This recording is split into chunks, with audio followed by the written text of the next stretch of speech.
Նախ պետք է արձանագրել, որ երեկվա հեռուստաբանավեճը Գյումրու համայնքի ղեկավարի կամ անվականու տեխնացուների միջև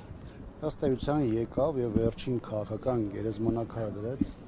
իշխանության տեխնացուի վրա, որովհետեւ այն պատասխանները,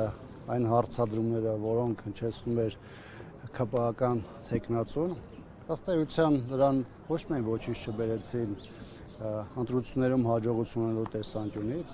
այլ նրան բերեցին մեծ պատասխանատվություն, քաղաքական պատասխանատվություն իշխանության գործած այս 7 տարի ընթացքում գործած բոլոր մեղքերը իրենով անելու եւ այդ պատասխանատվության տակ հավասարաչափ մտնելու տեսանկյունից մեծ առումով դա ավելին քան քաղաքական ինքնասպանություն որակել պարզապես այս տեսանկյունից չեմ կարող։ Այդ իրավիճակի ծանր հետևանքները իշխանության համար արտահայտվեցին երեկ եւ իրավապահ մարմինները հանդես գալով որպես քաղաքական իշխանության մահակ կամ գործիք փորձեցին տարբեր տեխնազոների նկատմամբ ճնշումներ, հետապնդումներ, այդ թվում նաեւ իրավական բնույթի հետապնդել, իհարկե այս դեպքում իրավական ասածը որոշակիորեն չափազանցություն է եւ հետևանքը այն է, որ նախ խառնաշփոթ ստեղծվեց երեք Գյումրիում, երկրորդը ընդդիմադիր տեխնացուների ընտրական շտաբերը եւ աշխատանքը ամբողջությամբ փորձեցին նաեւ տապալել, իսկ դրա հաջորդ փուլը այսօր է արտահայտվում, որ իրականացնենք նաեւ մենք դատարանի առաջ նաեւ այսօր գտնվելով, որովհետեւ ամենածանր հարվածը հաստացի ստացավ Մարտին Գրիգորյանը, ում ոչ միայն թիմի, այլ նաև ընտանիքի անդամների նկատմամբ այս պահին իրականացվում է ակնհայտ հետապնդում։ Իսկ ամենաշատ իրենց են վախենում, պարոն Աբրամյան։ Մեծ առումով Մարտին Գրիգորյանին նրա անցած ճանապարհը եւ քաղաքական առումով եւ որպես քաղաքի տղա բոլորը լավ գիտեն, ոչ միայն նրա, այլ նրա ընտանիքի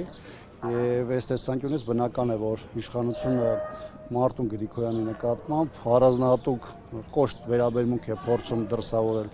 Ուղղակի մի մասով հաշվարկների մեջ խառնել են, որովհետեւ Մարտին Գրիգորյանը ճանապարհ անցած մարդ է եւ այս արանքում հազարով մի խոչընդոտներ է իշխանությունը փորձել ստեղծել, բայց իրենց դեպքում սա ոչ հնարավորություն է, այսպես ասեմ, նահանջելու, ոչ էլ առավել եւս իրենց քաղաքական դիրքորոշումները որևէ ձևով փոփոխելու համար եւ երեք եւ բանավեճի ժամանակ եւ բանավեճից հետո Գրիգորյանի հնչեցրած նաեւ մոտեցումները ըստ էության ցույց են տվել, որ ճիշտ է, ցավը կա,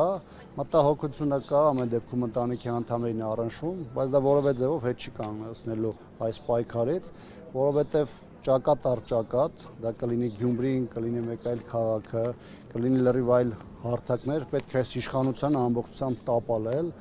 եւ դրա հանգրվանային փուլերից մեկը պետք է դառնա Գյումրին։ Պարոն Աբրամյան, նայեք, իշխանությունները ԿՊ-ն այսօր ազգային ժողովում նախորդին Գյումրիում վստահեցնում էին, որ տեղի ունեցողը իրավական գործընթաց է, իրեն կապ չունեն, նույնիսկ Սարիկ Մինասյանն էր իրեն փորձել ԿՊ-ից տարանջատել, ասում են իրավական գործընթացը գնահատականներ չեն կարող հնչեցնել, ըստ ձեզ հաշվի առնելով Հովիկ Աղազարյանի նախադեպը, նմանատիպ իրավական գործընթացներ Փաշինյանի հակառակվելու պարագայում քանի ԿՊ-ականի վրա կարող է հարուցվել այսպիսի մեղադրանքներ, գործեր։ Դեռ Ռաֆիկ ни в чем не виноват, это բանն է, իրավիճակն է, բայց ակնհայտ է, որ իշխանությունը այս տարիներին սեփական թիմակիցների նկատմամբ պապկաներ, կոմպրոմատներ է հավաքել, որը ցանկացած իրավիճակում օգտագործելու է եւ Ասլանյանի հետ կապված եւ Աղազարյանի հետ կապված ակնհայտորեն վաղուց պատրաստված, նախապատրաստված պապկաներ էին, որոնք անհրաժեշտ պահին շպրտվեցին դաշտ եւ ըստ իրավիճակի բերեցին համապատասխան նաեւ հանգուցալուծման։ Գիտեք, ներողություն, այս 7 տարի ընթացքում այն ամենը, ինչ որ տեղի է ունեցել այս իշխանության ձեռամբ եւ այն ինչի պատասխանատվության դառը պատասխանատվության տակ մտել է այս իշխանությունը, բնական է, որ շատ դժվար է թիմակիցներին կամ նրանց կողք կանգնած արբանյակներին անընդհատ պահել թիմում եւ բնականաբար ստեղծված իրավիճակում իշխանությունը չի գտել այլ տարբերակ, քան այդ կոմպրոմատային քաղաքականությունը առաջին պլան բերելու եւ իր դիմակիցների նկատմամբ ազդեցությունը ապահովելու համար։ Իդե պարոն Աբրամյան, Հովիկ Աղազարյանին պատժեցի, բայց Հովիկ Աղազարյանը ինքն էլ երեք ձեր գործընկեր Տարո Մարգարյանին անձեռնմխելությունից զրկելու օգտին քվեարկեց։ Սա ո՞նց է գնահատում։ Անկեղծ ասած, Այսինքն ԿՊ-ի հրահանգը իր վրա էլ է տարածվել, որ ֆրակցիայը որոշել է, որ պետք է կողմ քվեարկեն, ավտոմատ այդպես by default Հովիկ Աղազարյանը որոշել է, որ SMS իրեն էլ է գալիս։ նախ ԿՊ-ական է։ Հովիկ Աղազարյանի եւ իրեն մյուս Հակոբ Ասլանյան։ հա, իրանց նրանք գաղափարական փոփոխության հոչ էի ենթարկվել։ Այսինքն նիկոլիզմը իրանց մեջ շարունակում մնալ։ Նրանք խնդիր ունեն կոնկրետ հարցերի շուրջ եւ ինչքան նաեւ այդ իրենց բանավեճերից եւ հարցազրույցից հայտնի ուղղակի փողը կիսելու խնդիր կա կամ ինչպես իրենք են համարում անհավասարաչափ բաշխելու խնդիր կա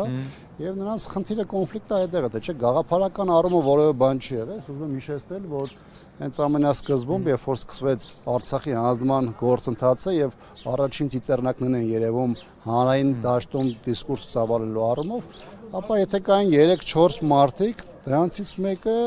հենց Հովիկն էր Աղազարյան, այն մյուսն էր իր հետիններ, որ հիմա նույն քաղաքական ուժն են ներկայացնում եւ այլն, այսինքն նրանք այն մարդիկ են, ովքեր ամբողջությամբ բովանդակային առումով կիսել են Նիկոլ Փաշինյանի ոչ միայն գաղափարները, այլ մշտապես փորձել են դրանք դարձնել հանրային ակտիվ դիսկուրսի առարկա։ Եվ եթե նկատել եք նրանց դրսում հայտնվելուց հետո ես ինքս որևէ առանձնապես մեծ մեկնաբանություն այդ թեմայով չեմ արել, որովհետև իմ համար մեծ առումով որևէ բան չէր փոխվել։ Պարոն Աբրամյան, ըստ ձեզ Գյումրում 3 տեղի ունեցած բռնաճնշումները ինչպես կազդեն ընտրությունների վրա։ Գիտեք, դրսևորումները տարբեր անձանց նկատմամբ տարբեր ընտրական process-երում շատ տարբեր կարող են լինել, բայց ես կոնկրետ Մարտուն Գրիգորյանի հետ կապված կարամ շատ վստահ ասեմ, որ դա ոչ միայն ազդեցություն չի կարող լուրջ ունենալ նրա վրա, այլ սա Մարտուն Գրիգորյանին ուժ, նոր ազդակներ հաղորդել այս ընտրապայքարում դնելու իր ողջ հնարավորությունները, այն իր անցած ճանապարհը եւ որպես քաղաքի տղա, եւ որպես քաղաքական գործունեությամբ բազմափորձ մարդ,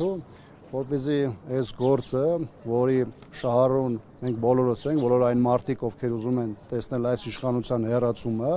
ինչպես ես ասացի, կտոր, հիմա դա Մարտուն Գրիգորյանն է այս փուլում իր վրա վերցրել եւ ես համոզված եմ, որ Մարտուն Գրիգորյանը իրենից կախված ամեն ինչ անելու է մեզ այդ նպատակներին ավելի մոտեցնելու համար։ Շնորհակալ եմ։